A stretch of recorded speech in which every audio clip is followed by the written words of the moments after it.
Howdy, folks. I'm just here to talk to you a little bit about the budget and the schedule. I woke up early this morning at about 5:15 thinking about it, and so I decided to power my way through a few hours of number crunching, and here is where I landed after all my calculations.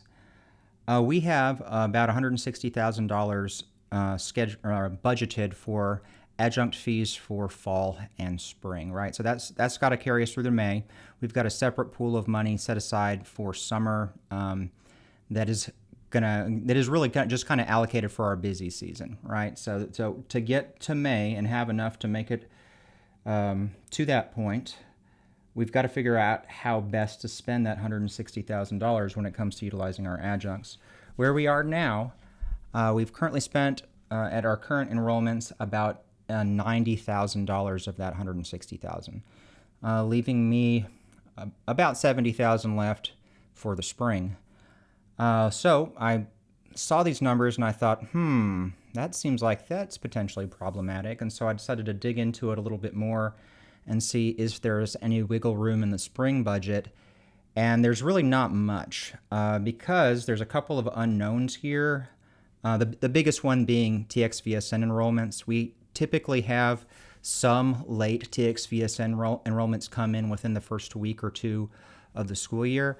I probably will be more strict about not opening those enrollment windows past the time that I normally do, just because I just got to watch the money at this point.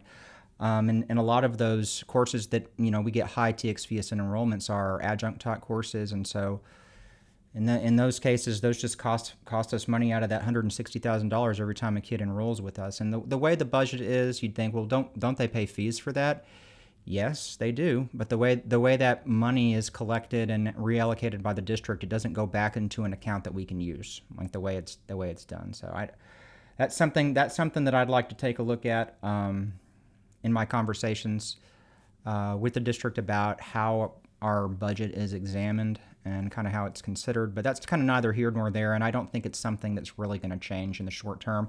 I'm not even sure that it's worth arguing about in the long term, because if this Senate Bill 569, if that ends up being something we can take advantage of, the rules for funding are going to change anyway. So I wouldn't want to fight, any political battles to try to change funding for 1 year, and they probably wouldn't do it anyway. So we'll probably just have what we have as far as this year is concerned. So the long and the short of it is, in conversations with people in departments, I got requests from a couple of you about moving some additional kids off of your course loads and into the adjuncts, and I'm just real hesitant to do anything about that, doing anything with those because of the financial situation. If I have a good chunk of students coming in at the last minute from TXVSN, well, you're like, well, why don't you just turn them down, right?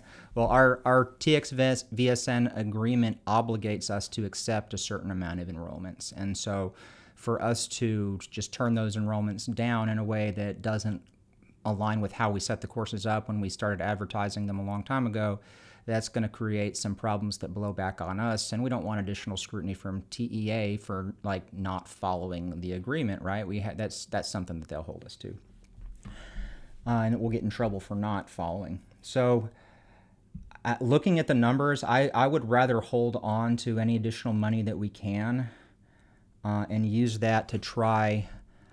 Use that as a resource during the spring to move some things around if I can. Right now, I think throwing it at the fall numbers is probably not the best use of those funds, and I just think that now's just not a good time to be using that money to go from having 90 students to having 85 students. And I got similar requests from a couple of people for about the same thing, but it's just I can't do that right now. I'm actually really worried as far as the money is concerned, right? You probably saw an email I sent out the other day where I closed a whole bunch of courses, including some of those that they are either adjunct taught courses or courses that the excess enrollments are currently overflowing into adjunct classrooms. So I just need to be really careful with that. I think that I looked ahead at spring. I think I have a way to work this out to make all the math work. That's kind of a scary thing to say, is I think I can probably make the budget work, right? Um, I think I have a plan for it that will work, but it's not going to be something that it's going to allow me to, do a lot of wiggling and adjusting down of people's numbers at the moment. So I'm sorry for that. If we were in a different financial situation, then I probably would make a different decision. But as it stands right now, this is the best move as far as the resources that we've got, and what we need to do to make it to May. So just wanted to share that with you guys. I know I'm also going to make some adjuncts upset as I stop accepting enrollments for some of their courses, just because like every time we have a kid taking a course with an adjunct and they're already an LISD student taking it during the school day, that doesn't actually bring in any additional revenue. So it's just a pure cost kind of thing. So I just got to be real careful with those. I would love to let our students take as many VLA courses as they want. And if Senate Bill 569, if we're able to put that plan into place, the funding formula is going to change, and it's going to be a funding formula that's more analogous to what the in-person setting looks like, at least upon my reading of the bill. We'll see how it actually shakes out as the commissioner or TEA actually give us the guidelines for how attendance funding is going to work. But just wanted to tell you my thoughts. I spent a couple hours crunching these numbers, and the conclusion was, unfortunately, inescapable. And just looking at that, that's just kind of the situation that we're in. So I wanted to break the news so people can kind of start planning and not be left in suspense. So I hope you guys have a restful weekend. Monday and Tuesday, I'm sure you're going to be working pretty frenetically to try to get everything ready for the first day of school on Wednesday. Times like this, when things are really busy, and because summer is our busy season, right? Summer is our time when we throw a lot of energy at things. And then we turn right around and we gear up for fall, and it's just kind of exhausting because, you never really had a chance to unwind from the summer. But I'm just kind of reminded of a trip that I took with my dad last summer where we went to climb Devil's Tower National Monument. It was one of those things where we had to get up early, and we had to climb, and you climbed and you climbed, and you thought, wow, this is really difficult. Are we going to make it? And there were some times that we didn't think that we would, but since like he and I were there together and we could rely on each other and encourage each other, we made it. We made it successfully, and it ended up being a good experience and a great memory for us. So I know that some of the problems that we're facing are some things that we can put our heads together on and kind of leverage our collective expertise on. So I want to do some of that. We'll do some of that during our Thursday meetings this year. Remember, no Thursday meeting the first week of school. The first one's going to be the second week.